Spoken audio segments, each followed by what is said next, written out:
చిన్నప్పటి నుండి మన మెదడులో ఒక మాట చాలా బలంగా నాటుకుపోయింది కదా. హ్మ్. అదేంటంటే డబ్బులేమైనా చెట్లకు కాస్తున్నాయా లేదా సంపాదించాలంటే అదృష్టం తలుపు తట్టాలి అని. అవును, చాలా సాధారణంగా వినే మాటలివి, మనందరికీ సుపరిచితమే. రైట్. కానీ మన బ్యాంక్ అకౌంట్లో ఉండే బ్యాలెన్స్ కంటే మన ఎమోషన్స్కి, మన థాట్ ప్రాసెస్కి సంపదతో ఎక్కువ సంబంధం ఉందని తెలిస్తే బహుశా వినడానికి కొద్దిగా విడ్డూరంగా అనిపించవచ్చు. ఖచ్చితంగా కొంచెం నమ్మశక్యంగా ఉండదు మొదట. ఎగ్జాక్ట్లీ. అందుకే ఈ డీప్ డైవ్లో మనం రోండా బర్న్ రాసిన కౌంట్ డౌన్ టు రిచెస్ అనే పుస్తకం మీద ఫోకస్ పెడుతున్నాం. ఈ సోర్సెస్ని పూర్తిగా అనలైజ్ చేస్తే అర్థమయ్యే అసలైన రహస్యం ఇదే. సంపద అనేది బయట ఎక్కడో లేదు, ముందది మన మైండ్ సెట్లో క్రియేట్ అవ్వాలి. అదే ఇక్కడ బ్రేక్ చేయాల్సిన మొదటి మిత్. అంటే సంపద అనేది కేవలం ఎకనామిక్స్ కి సంబంధించిన విషయం కాదు, it's purely psychology. Wow, psychology అంటారా? అంటే మన నమ్మకాలే మనల్ని ఎలా వెనక్కి లాగుతున్నాయో తెలుసుకుంటే నిజంగా బ్రెయిన్ బ్లాక్ అవుతుంది. దీని గురించి కొంచెం లోతుగా చర్చిద్దాం. అసలు ఈ పుస్తకం మూల సూత్రం ఏంటి? రౌండా బర్న్ ఈ పుస్తకంలో చాలా క్లియర్గా చెప్పిన పాయింట్ ఏంటంటే, వెల్త్ క్రియేషన్ అనేది మనం తీసుకునే నిర్ణయాల మీద, ఆ నిర్ణయాల వెనుక ఉన్న మన మానసిక స్థితి మీద ఆధారపడి ఉంటుంది. ఓ, అంటే మన ఫైనాన్షియల్ స్టేటస్కి మన మైండ్ స్టేట్కి లింక్ ఉందన్నమాట. అవును.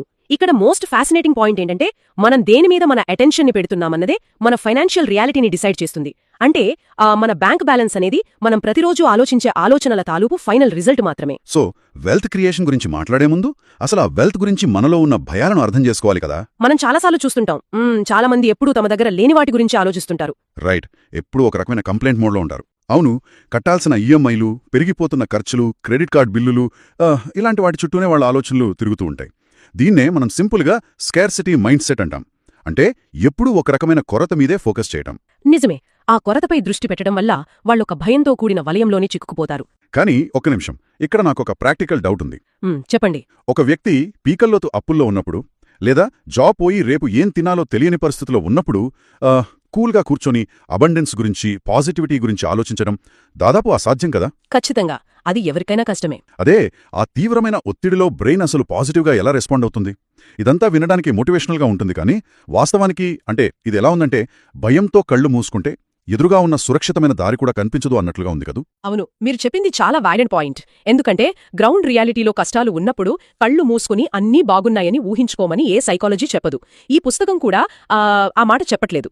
మరి దీనికి సొల్యూషన్ ఏంటి? బ్రెయిన్ ఎలా ప్రాసెస్ చేస్తుంది పరిస్థితిని? ఇక్కడ మనం బ్రెయిన్ ఎలా పనిచేస్తుందో సైంటిఫిక్గా అర్థం చేసుకోవాలి.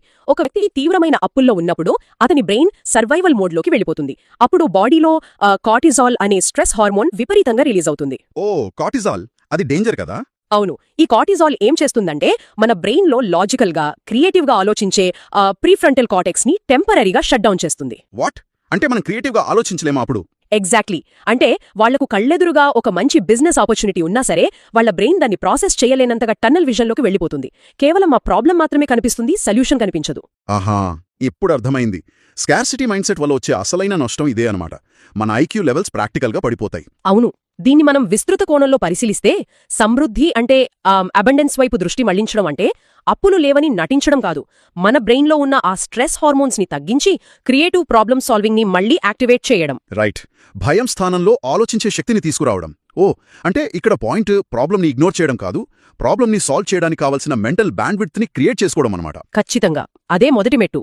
అయితే భయం మన కళ్లకు గంతలు కట్టేస్తే, ఆ గంతలు విప్పడానికి మనకు ఏ టూల్స్ కావాలి అని ఆలోచిస్తే ఇక్కడే మనకు గ్రాటిట్యూడ్ అండ్ క్లారిటీ అనేవి కనిపిస్తాయి ఈ బుక్లో. అవును, గ్రాటిట్యూడ్ అనేది చాలా పవర్ఫుల్ టూల్. చాలామంది గ్రాటిట్యూడ్ అనగానే ఒక స్పిరిచువల్ కాన్సెప్ట్ అనుకుంటారు, కానీ మీరు చెప్పిందాని ప్రకారం చూస్తే ఇది ఒక న్యూరలాజికల్ టూల్ లాగా పనిచేస్తుంది కదా. ఎగ్జాక్ట్గా. ఉన్నదాని పట్ల కృతజ్ఞత చూపించడం అనేది మన బ్రెయిన్లో ఆ స్ట్రెస్ లూప్ని బ్రేక్ చేసే ఒక ప్యాటర్న్ ఇంటరప్ట్ లాగా పనిచేస్తుంది. సోర్స్ మెటీరియల్లో కూడా ఇదే పాయింట్ని ఒక మంచి ఎగ్జాంపుల్తో చెప్పారు కదా. ఒకే రకమైన ఆర్థిక కష్టాల్లో ఉన్న ఇద్దరు వ్యక్తుల్ని తీసుకుంటే, ఒకరు ఎప్పుడు నాకు దరిద్రం పట్టుకుంది అని కంప్లైంట్ చేస్తూ అదే లూప్లో ఉండిపోతారు. అవును, వాళ్ళు ఆ నెగటివిటీ నుంచి బయటకు రాలేరు. వాళ్ళకెవరైనా సలహా ఇచ్చినా కోపం వస్తుంది. రైట్. కానీ రెండో వ్యక్తి కనీసం తనకున్న స్కిల్స్కి లేదా హెల్త్కి గ్రాటిట్యూడ్తో ఉంటూ పరిస్థితిని యాక్సెప్ట్ చేస్తాడు. అప్పుడు అతను మైండ్ రిలాక్స్ అయ్యి కొత్త దారుల కోసం వెతకడం స్టార్ట్ చేస్తుంది కదా. కాలక్రమేణా ఈ రెండో వ్యక్తి కొత్త నైపుణ్యాలు నేర్చుకోవడానికి, రిస్క్ తీసుకోవడానికి ఎక్కువ ఆసక్తి చూపుతాడు. ఎగ్జాక్ట్గా. గ్రాటిట్యూడ్ అనేది ఒక ఇమోషనల్ షిఫ్ట్ అయితే, క్లారిటీ అనేది దానికి డైరెక్షన్ ఇస్తుంది. ఇక్కడే అసలైన ఆసక్తికరమైన విషయం దాగి ఉందనుకుంటా. క్లారిటీ అంటే ఏంటి? చాలామంది నాకు డబ్బు కావాలి అనుకుంటారు. అది సరైన లక్ష్యం ఎలా కాదు? ఇక్కడే చాలామంది ఫెయిల్ అవుతుంటారు. నాకు డబ్బు కావాలి లేదా నేను రిచ్ అయిపోవాలి అని అనుకోవడం అసలు ఒక గోల్ కిందకే రాదు. మన బ్రెయిన్కి ఇలాంటి వేగ్ ఇన్స్ట్రక్షన్స్ ఇస్తే అదేమీ చేయలేదు. అంటే ఇంకా నిర్దిష్టంగా ఉండాలంటారా? అవును. డబ్బు అంటే ఏమిటి, ఎగ్జాక్ట్గా ఎంత కావాలి, 10 లక్షల అప్పు తీర్చడమా లేక ఒక 6 నెలల ఎమర్జెన్సీ ఫండ్ ఏర్పాటు చేయడమా లేదా వ్యాపారం ప్రారంభించడమా అని చాలా స్పెసిఫిక్గా ఉండాలి. రైట్. ఖచ్చితమైన లక్ష్యం ఉంటేనే మన శక్తియుక్తులన్నీ ఆ దిశగా కేంద్రీకృతమవుతాయి. దీన్నే మనం సైకాలజీలో రెటిక్యులర్ యాక్టివేటింగ్ సిస్టమ్ లేదా ర్యాస్ తో లింక్ చేసి చూడొచ్చు. మన బ్రెయిన్లో ఉండే ఈ సిస్టమ్ ఒక ఫిల్టర్ లాగా పనిచేస్తుంది. రాసా? అదెలా పనిచేస్తుంది? చూడండి, మీరు ఎప్పుడైనా గమనించారా, మీరు ఒక పర్టిక్యులర్ బ్రాండ్ కారు కొనాలని డిసైడ్ అయ్యాక సడన్ గా రోడ్డు మీద మీకు అవే కారులు ఎక్కువగా కనిపిస్తుంటాయి. ఓ అవును, నిజమే. ప్రతి సిగ్నల్ దగ్గర ఆ కారే కనిపిస్తుంది. అంతకుముందు ఆ కారు లేవా, ఉన్నాయి, కానీ మీ బ్రెయిన్ వాటిని ఫిల్టర్ అవుట్ చేసింది. ఎప్పుడైతే మీకు క్లారిటీ వచ్చిందో అప్పుడు మీ బ్రెయిన్ ఆ ఆపర్చునిటీస్ ని స్పాట్ చేయడం స్టార్ట్ చేస్తుంది. క్లియర్ ఫైనాన్షియల్ గోల్ పెట్టుకోవడం వెనుక ఉన్న సైన్స్ కూడా ఇదే. Wow, that makes so much sense. So మీరు చెప్తున్నదేంటంటే నాకు చాలా డబ్బు కావాలి అని చెప్పడం ఒక క్యాబ్ ఎక్కి నన్ను ఏదైనా మంచి చోటికి తీసుకువెళ్ళు అని చెప్పడం లాంటిది. డ్రైవర్కి క్లారిటీ లేకపోతే ఎక్కడికి వెళ్ళలేం కదా. ఎగ్జాక్ట్లీ అదే పాయింట్. సరే, ఇప్పుడు మనకొక క్లియర్ గోల్ ఉంది అనుకుందాం. నెక్స్ట్ ఏంటి? ఇక్కడే విజువలైజేషన్ అనే కాన్సెప్ట్ వస్తుంది బుక్లో. అవును, లక్ష్యం ఏమిటో స్పష్టత వచ్చాక ఆ ఊహను వాస్తవంలోకి తీసుకురావడానికి ఇదే వారధి. విజువలైజేషన్ అనగానే చాలామందికి తెలిసిందేంటంటే కళ్ళు మూసుకుని ఒక పెద్ద బంగ్లాలో ఉన్నట్లు, ఫెరారీ కార్ నడుపుతున్నట్లు ఊహించుకోవడం కదా. క్రీడాకారులు మ్యాచ్కు వెళ్లే ముందు ఇలాగే చేస్తారు కదా అంటారు. నిజమే, విజువలైజేషన్ చాలా పవర్ఫుల్. కానీ ఇక్కడ ఒక ప్రాబ్లం ఉంది. ఇది కేవలం పగటి కలలు కనడం లాంటిది కాదు కదా. సోఫాలో కూర్చుని ఊహించుకుంటే అకౌంట్లో డబ్బులు పడిపోవు. రాండా బరన్ కూడా దీని గురించి చాలా క్లియర్గా చెప్పారు. ఆలోచనలకు తోడు ఇన్స్పైర్డ్ యాక్షన్ ఖచ్చితంగా ఉండాలి అని. అవును, ఇక్కడే యాక్షన్ ఇంపార్టెన్స్ వస్తుంది. ఇది ఎలా ఉందంటే మ్యాప్ పట్టుకుని గమ్యాన్ని ఊహించుకుంటూ కూర్చుంటే సరిపోదు. కార్ స్టార్ట్ చేసి స్టీరింగ్ పట్టుకుని నడపాలి. అదేవిధంగా పుస్తకాలు చదవడం, కొత్త నైపుణ్యాలు నేర్చుకోవడం, పెట్టుబడులు పెట్టడం, కొత్త వృత్తి అవకాశాలను వెతకడం వంటి చర్యలు ఎంత అవసరమో మనం తెలుసుకోవాలి. ఎంత ఊహించినా కారు ముందుకు వెళ్లదు కదా. ఖచ్చితంగా ఇది ఒక ముఖ్యమైన ప్రశ్న లేవనెత్తుతుంది. ఆ కారు నడపడం అనేదే యాక్షన్. అయితే ఇక్కడ మీరన్నట్లు ఇన్స్పైర్డ్ యాక్షన్కి నార్మల్ యాక్షన్కి మధ్య ఒక చిన్న థిన్ లైన్ ఉంది. అవునా? ఆ డిఫరెన్స్ ఏంటి? దీని గురించి మనం లోతుగా మాట్లాడుకోవాలి. కేవలం సానుకూల ఆలోచనలుండి ఆచరణ లేకపోతే ఎలా నిరాశ ఎదురవుతుందో చూడండి. చాలామంది పానిక్లో యాక్షన్ తీసుకుంటారు. పానిక్లో అంటే భయంతో తీసుకునే నిర్ణయాలు కదా. అవును, ఉదాహరణకు జాబ్ పోయిన టెన్షన్లో ఏది పడితే అది తమ స్కిల్స్కి సంబంధం లేని వందలాది ఇంటర్వ్యూలకి అప్లై చేసేస్తుంటారు. అది డెస్పరేట్ యాక్షన్. దానివల్ల ఫెయిల్యూర్స్ ఎక్కువ ఎదురై ఇంకా ఫ్రస్ట్రేషన్ పెరుగుతుంది. రైట్. ఆ నిరాశతో చేసే పనులు వర్కౌట్ అవ్వవు. కానీ విజువలైజేషన్తో కూడిన ఇన్స్పైర్డ్ యాక్షన్ ఎలా ఉంటుందంటే ఒక క్లియర్ గోల్ పెట్టుకుని దానికి తగ్గట్టుగా బ్రెయిన్ని ట్యూన్ చేశాక మీకు సడన్ గా ఒక ఐడియా వస్తుంది. ఆ పాత ఫ్రెండ్తో ఒకసారి మాట్లాడితే ఎలా ఉంటుంది, అతను ఈ ఫీల్డ్లోనే ఉన్నాడు కదా అని. ఓ, అంటే లోపల నుండి వచ్చే ఒక క్లియర్ ఇన్స్టింక్ట్ అన్నమాట. ఎగ్జాక్ట్లీ. ఆ ఒక్క ఫోన్ కాల్, మీరు తీసుకునే ఆ ఒక్క చిన్న స్టెప్ మీకు అద్భుతమైన రిజల్ట్ ఇస్తుంది. ఎందుకంటే ఆ యాక్షన్ వెనుక భయం లేదు, క్లారిటీ ఉంది. ఆలోచనలకు ఆచరణకు మధ్య సమతుల్యత ఇదే. రైట్. అంటే డెస్పరేషన్తో 10 పనులు చేయలేం కంటే ఇన్స్పిరేషన్తో చేసే ఒక్క పని ఎంతో బెటర్ అంటారంతే కదా. 100కి 100 పాళ్ళు నిజం. అయితే మనం ఇంత పర్ఫెక్ట్గా క్లారిటీ తెచ్చుకుని యాక్షన్ తీసుకుంటున్నా కూడా చాలామంది సక్సెస్ అవ్వలేరు.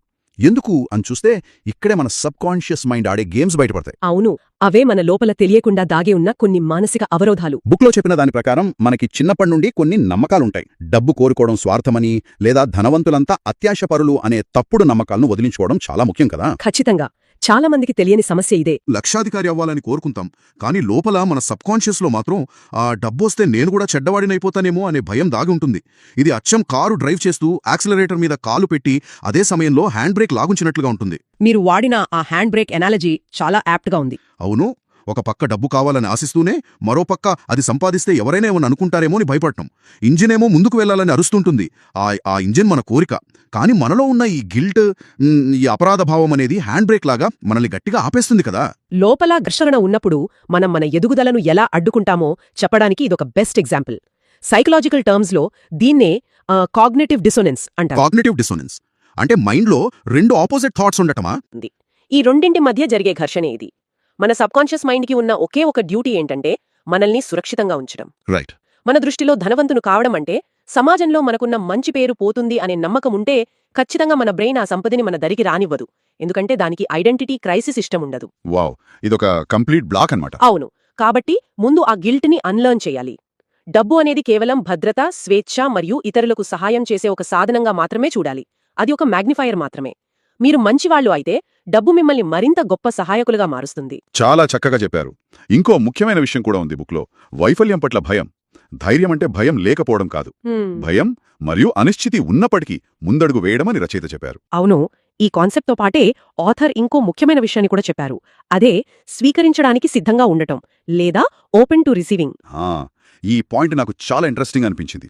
ఎందుకంటే మన కల్చర్లో ఇవ్వడం, దానం చేయడం, సహాయం చేయడం లాంటివి చాలా గొప్ప విషయాలుగా నేర్పిస్తారు కదా.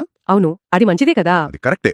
కానీ కొందరు ఇతరులకు సహాయం చేస్తారు కానీ వారు బహుమతులు లేదా సహాయం స్వీకరించడానికి వెనకాడతారు. ఎవరైనా మనకు ఏదైనా బహుమతి ఇచ్చినా, సహాయం చేస్తామన్నా వెంటనే మనవాళ్లు అయ్యో వద్దు వద్దు పర్వాలేదు నేను చేసుకోగలను అని మొహమాటం పడిపోతుంటారు. అవును, దీని యొక్క గొప్పతనంగా ఫీల్ అవుతారు చాలామంది. అదే నా డౌట్. కానీ వెల్త్ క్రియేషన్కి ఇది ఎలా అడ్డంకి అవుతుంది? చూడటానికి ఇది చిన్న మొహమాటంలాగా అనిపించొచ్చు, కానీ డీప్ సైకాలజీలో దీని అర్థం వేరు. సంపద అనేది ఇవ్వడం మరియు స్వీకరించడం అనే 2 చక్రాల మీద నడుస్తుందని మనం స్పష్టంగా అర్థం చేసుకోవాలి. అంటే అదొక 2-వే స్ట్రీట్ అంటారా? ఖచ్చితంగా. సంపద అనేది ఒక ఎకోసిస్టమ్, ఒక ప్రవాహం లాంటిది. మీరు ఒకరి దగ్గర నుంచి సహాయం గాని, బహుమతి గాని స్వీకరించడానికి నిరాకరిస్తున్నారు అంటే యూనివర్స్కి లేదా మీ సబ్ కాన్షియస్ మైండ్కి మీరు పంపుతున్న సిగ్నల్ ఏంటంటే నాకు తీసుకోవడానికి అర్హత లేదు అని. ఓహో, ఇది చాలా డీప్. మనం ఆ ఫ్లోని బ్లాక్ చేస్తున్నామన్నమాట. ఎగ్జాక్ట్గా. మీరు రిసీవింగ్ ఎండ్లో ఉండటానికి కంఫర్టబుల్గా లేకపోతే ఫైనాన్షియల్ అబండెన్స్ మీ లైఫ్లోకి ఎలా ఫ్లో అవుతుంది? ఆ సర్క్యూట్ని మీరే బ్రేక్ చేస్తున్నట్లు లెక్క. కాబట్టి మొహమాటలు వదిలి ఎవరైనా జెన్యూన్గా అప్రిషియేట్ చేసినా, హెల్ప్ చేసినా చాలా గ్రేస్ఫుల్గా థ్యాంక్ యూ చెప్పి యాక్సెప్ట్ చేయడం ప్రాక్టీస్ చేయాలి. అప్పుడే ఆ మెంటల్ బ్లాక్స్ తొలగిపోతాయన్నమాట. వావ్, ఇది చాలా మంచి ఇన్సైట్. అయితే ఈ మానసిక అవరోధాలను బ్రేక్ చేశాం, క్లారిటీ తెచ్చుకున్నాం, యాక్షన్ కూడా స్టార్ట్ చేశాం. కానీ ఇదంతా ఒక రోజులోనో నెలలోనో జరిగే మ్యాజిక్ కాదు కదా. ఖచ్చితంగా కాదు.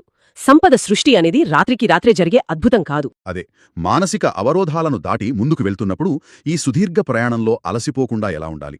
ఎందుకంటే ఈ రోజుల్లో సోషల్ మీడియా ఓపెన్ చేస్తే చాలు 25 కుర్రాళ్ళు లగ్జరీ కార్లలో తిరుగుతూ రాత్రికి రాత్రే కోటీశ్వరులైపోయినట్లు చూపిస్తుంటారు. అవును, ఆ తక్షణ విజయాల భ్రమల నుండి బయటకు రావాలి మనం. వాళ్ళని చూశాక మనకు మన లైఫ్ మీద, మనం చేస్తున్న ప్రాసెస్ మీద విరక్తి వస్తుంది కదా. ఈ ఫేక్ అబండెన్స్ చూసి మన మోటివేషన్ లెవెల్స్ పడిపోతుంటాయి. ఈ ట్రాప్ నుంచి ఎలా బయటపడాలి? ఇది ఈ జనరేషన్ ఫేస్ చేస్తున్న అతి పెద్ద ఛాలెంజ్. ఇన్స్టాగ్రామ్ రీల్స్ చూసి వెల్త్ క్రియేషన్ ని అంచనా వేయడం అంటే ఒక సినిమా ట్రైలర్ చూసి జీవితాన్ని డిసైడ్ చేసుకోవడం లాంటిదే. చాలా కరెక్ట్గా చెప్పారు. సోషల్ మీడియాలో కనిపించే ఆ ఫేక్ విజయాలు మన బ్రెయిన్లోని డోపమైన్ని దెబ్బతీస్తాయి. దానివల్ల మనం ఏదైనా పని స్టార్ట్ చేసినా 2 రోజులకే రిజల్ట్ రాకపోతే ఫ్రస్ట్రేట్ అయిపోతాం. కానీ రియాలిటీలో స్థిరమైన సంపదకు ఓర్పు, క్రమశిక్షణ చాలా అవసరం. మరి మోటివేటెడ్గా ఉండటానికి ఆథర్ ఏదైనా సొల్యూషన్ చెప్పారా? చెప్పారు.